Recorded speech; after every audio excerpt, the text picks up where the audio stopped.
Thank you, Kevin. We're really excited to be playing in the ACC championship game.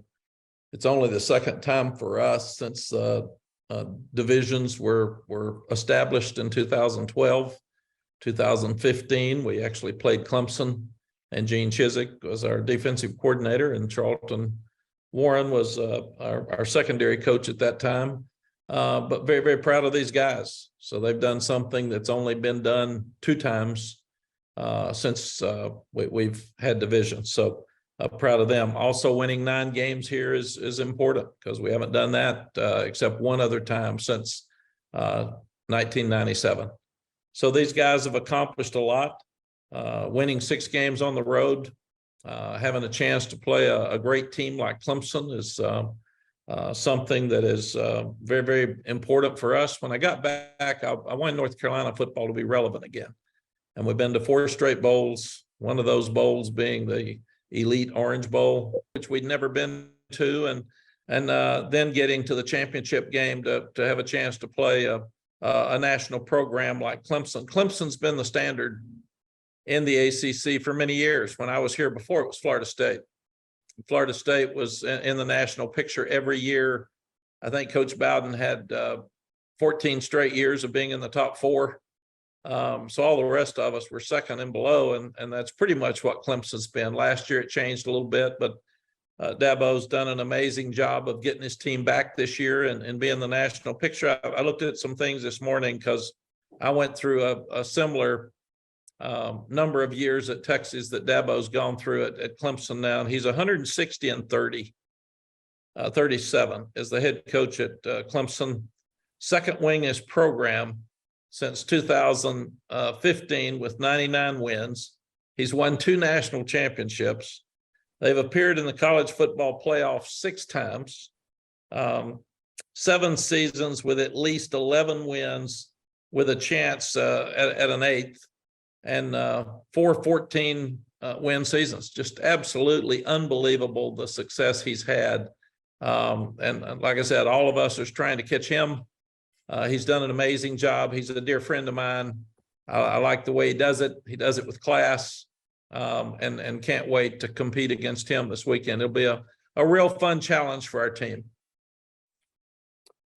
All right. Thank you, Coach. We will now go to questions. If you have a question, please use the raise your hand function, and I'll call on as many folks as we can get to. Our first question is from Trevor Groves. Go ahead, Trevor.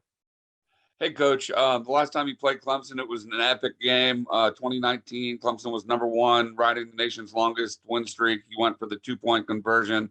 What do you remember about that game? And was that one of the tougher losses to swallow in your career?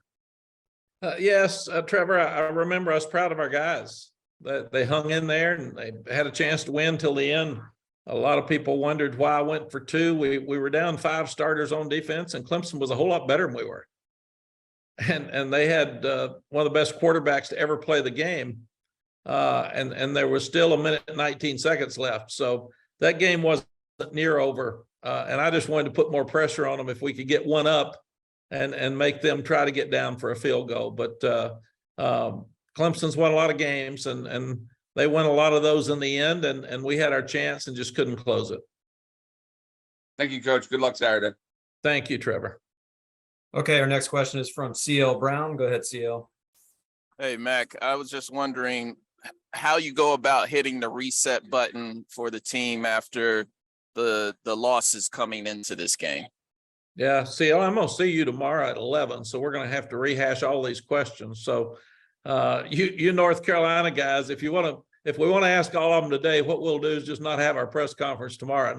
That'll be good. We can move forward. You're in a championship game. None of these kids have ever been in this championship game. So they'll be really excited about it. We haven't played Clemson since 4 years ago. I think next year we play them at Death Valley. So and playing Clemson's an exciting thing. It's a great challenge, and they know that they're playing as good a group of athletes as anybody has in the country. So it'll be a fun challenge for us. Thanks, Coach. Thanks, CL. All right, our next question is from Scott Kiefer. Scott, go ahead with your question. Hey, Mac, I'm just wondering how you feel about the divisions going away in the ACC. You for it, against it, neutral? How do you feel? Scott, I was against it. Even if we redesigned them, I thought it was so cool that you can win a division championship. We did the same thing. We had a North and South in the Big 12 when I was there, and then we did away with it when some teams left. And I understood because we only had 10 teams in the Big 12 and everybody had to play against each other. And I didn't like it as much because right now in the Big 12, Saturday, TCU is going to play Kansas State for a second time. And I always thought it's a little awkward playing somebody twice. Normally, when you have divisions, that doesn't happen. So I was one of the few, I think, in the league that voted against it. I didn't mind changing up divisions if you want to change some teams so people get to play different people. But I really like divisions as far as college football is concerned. Very good. Thank you, Coach. Thank you. Okay, our next question is from Deanna King. Go ahead with your question.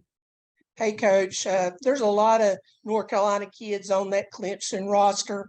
How important is it to play Clemson for recruiting purposes? I think it's good, Dina. They've beaten us a bunch in recruiting. Most of the guys on our team weren't offered by them. So there's a lot of great players on their team that I've tried to recruit that decided to go down there. And they've got a great program. They are the standard in this league. They've got outstanding facilities. Dabo's done an amazing job. So I get it. But no, we'll be playing against a lot of great players I wish we had gotten. Okay, our next question is from Sammy Batten. Go ahead, Sammy. Yeah, Mac, just following up on kind of Dina's question. I mean, Charlotte, both teams have really great players from Charlotte. I mean, is this kind of going to be kind of a sidebar to be a kind of a showcase for high school talent coming out of Charlotte too? It really is. And playing in Charlotte special for us. And I know it is Dabo because Clemson's not very far from there either. And then next year, our opening game will be with South Carolina in Charlotte, which was the first game that I had 4 years ago when I was here. So playing in Charlotte special. I've been told it's a sellout. I know those Clemson fans are going to show up, and our fans have been unbelievable the last two home games. Thanksgiving's always iffy to know how many people can come, and some of the weather were question marks. And we had a packed house, and the student section was full, and our crowds have been absolutely unbelievable. So I expect them to be the same way on Saturday night. Our next question is from Evan Abramson. Go ahead, Evan. Hey, Coach, how's it going? Thanks for taking the time to speak with us today. My question for you is, Clemson obviously has a lot of experience playing in these type of caliber games. You want UNC to get to the point where they're playing in these caliber games as much in the future. Also, with South Carolina beating Clemson, I mean, do you kind of feel like it shows a message that anyone can beat anyone, that there's no reason to be scared? Evan, we're never scared. You love to play and you love a challenge. And for us, we're trying to take steps in our program. I mean, 4 years ago, we won 5 games in 2 years. And the team we took over had won 2 games and hadn't been to a bowl game in a number of years. So every step that we take is a step closer to North Carolina football being relevant again. And you're one of your goals at the first of the year is to win the Coastal. Another one of your goals is to win the ACC championship. And so that's what makes this so special for these young guys today. I thank them for getting us to this point. There's only 10 teams that'll play in Power 5 championships this weekend. And they're one of 10 out of 131. So that's pretty cool. All right, we'll go back to Andrea Adelson. Andrea, go ahead with your question. Hey, Mac, thanks for doing this. Just curious in the last 2 games, if there's something that defenses have done maybe a little bit differently that have gotten you guys out of rhythm and maybe a little bit more inconsistent on offense. Andrea, we haven't played as consistently well. We've still, we didn't score many points against Georgia Tech, and that wasn't like us. I think we've gotten impatient. And we're just wanting to. We scored so fast and we scored so much early in the season that the last couple of games people are making us work harder to score points, and we're not doing that as well. So we just got to go back and relook at who we are and start over. And our next question is from John Blau. John, go ahead with your question. Hey, Coach, you were mentioning how a lot of the players at Clemson are guys that you wanted, you weren't able to get. I mean, Drake May is a guy that Clemson recruited and you were able to get. I mean, what were you able to pitch him on? What do you think he saw in UNC that made him come to you guys? John, his whole family's been UNC. When he was growing up, I said it'd be like Archie Manning not going to Ole Miss. I mean, his dad was one of the leading passers in ACC history. His brother won a national championship in basketball. His other brother is here on our basketball team now. Living in Charlotte, he's going to have a wonderful career here. He'll have a great career in the NFL, and then he'll want to come back and live in Charlotte, in my estimation. And you want to go back home. So he's a special player. He's a special young man, and we're sure lucky to have him. All right, and we'll go back to Trevor Groves. Trevor, go ahead. Hey, Coach, keeping in that theme, one of the guys you did not get was Will Shipley from the Charlotte area. You recruited him. How much have you kind of followed his career from a distance, and what makes him a special player? What do you have to do to try to bottle him up? Trevor, like everybody else, we all wanted him. In fact, most of the players at Clemson, we all wanted. So it wasn't just me. And Will's tough. He's fast. I love the way he competes. He's such a great young man. He's got an outstanding family. I got really close to his grandmother. I thought that might be our chance. But I love watching him play. Just the extra yardage he gets, and he stirs people up when he gets in that game. And you love to see a guy that's that talented, but also that competitive, and knowing that he's a wonderful young person. Thank you, Coach. Thank you. All right, our next question is from David Teal. Go ahead, David. Mac, you and I are old enough to remember Lawrence Taylor. Does LT in 1980 resonate with today's Tar Heels? Well, LT resonates with everything we do. I wish we'd get the pass rush that he had. David, we're not getting any pass rush, and he got them all. And I know the goal line stand at Clemson. You go back and think about those days, but he was a special player. He actually had him back to a game last year, and he was here and met a lot of our kids, and being one of the greatest players to ever play. He's a guy that a lot of people relate to around here.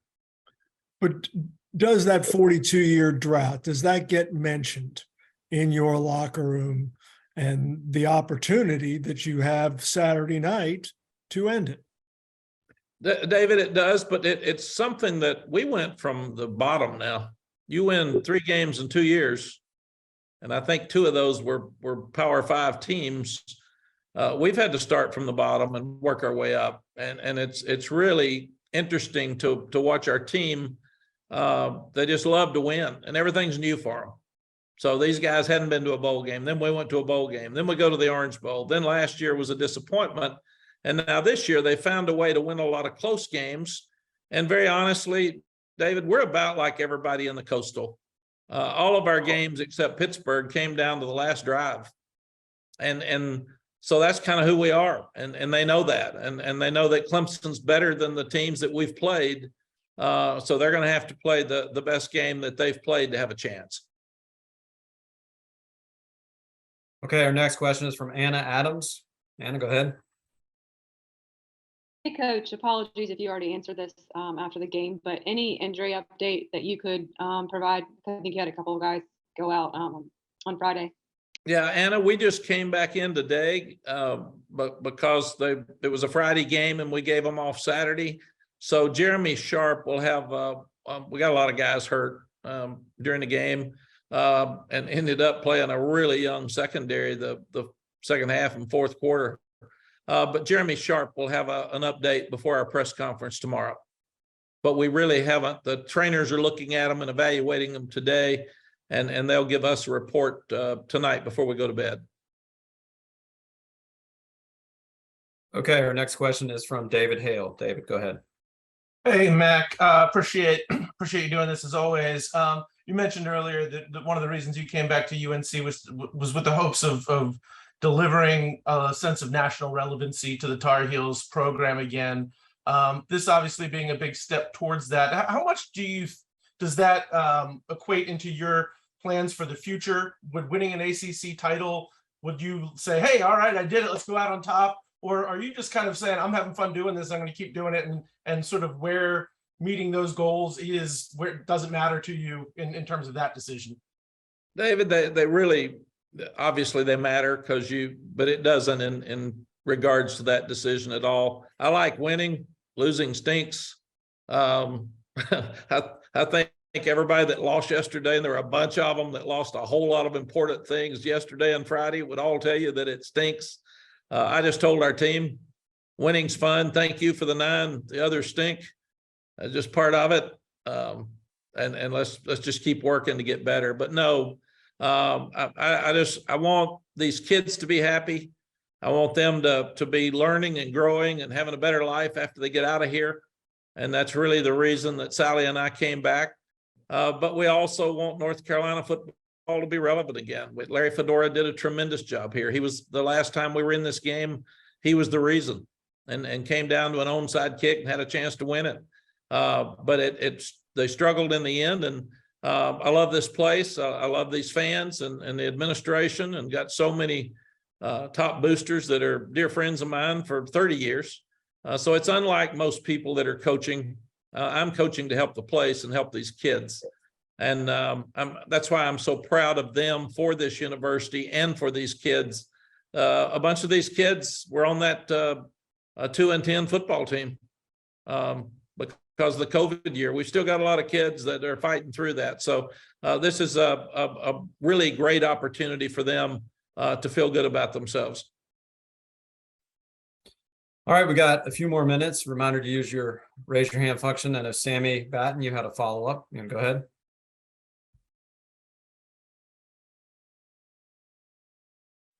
Perhaps we lost you, Sammy. All right, let's go to Lawton Swan with Clemson Sports Talk. Go ahead, Lawton. Hey, Coach, I'm sure you're just getting prepared for the Tigers, obviously, but have you seen any crossover film on this team, and what you have seen of them, you know, what might give you some concerns going into the matchup on Saturday night? Lawton, they run the ball so well. You know, the quarterback's so big and strong, and he's lost weight from last year and looks much more athletic. And you get he and Will Shipley back there. They're always good in the offensive line. They've always got the big, tall receivers that can make plays. So that's who they are. They've been running this offense forever, and they're really, really good at it. And you look at defensively, they're as good as anybody in the country. I mean, their defensive front, those guys every year, they just rotate them. They all look great. They look like what the rest of us want to be like and get like in their defensive front seven. They've always got skilled people in the back end, but again, you look at their defensive line, and it's hard to. We've struggled the last 2 weeks offensively. It's hard to figure out how you'd make some yards. All right, Sammy, I see you on there. We'll try you one more time. Yeah, can you hear me now, Mac? Yeah. Yes, Sammy. Yeah, Mac, I was just wondering, has the talent pool in the Charlotte area gotten even deeper since your first time around at UNC? Sammy, absolutely. And I think but we had 29 million people in the state of Texas. And there's a lot more people in this state, and specifically Charlotte, than there were when I left. But now there's great players in Charlotte every year, and it's a hotbed, and everybody in the country can fly in there. So they're all very, very highly recruited, but they're well coached. The population is such that there's so many great players there. And that's why I love playing this game in Charlotte, and I love opening up next year with South Carolina and Charlotte, because we'll have a lot of the locals that are coming. But we're signing more and more Charlotte kids each year. And really and truly, Sammy, we had some when we were here before, but not near as much as we have now. Yeah. Thank you. Thank you. Okay, seeing no other questions, we'll let Coach Brown go. Coach, thanks for joining us this evening, and we'll see you on Friday.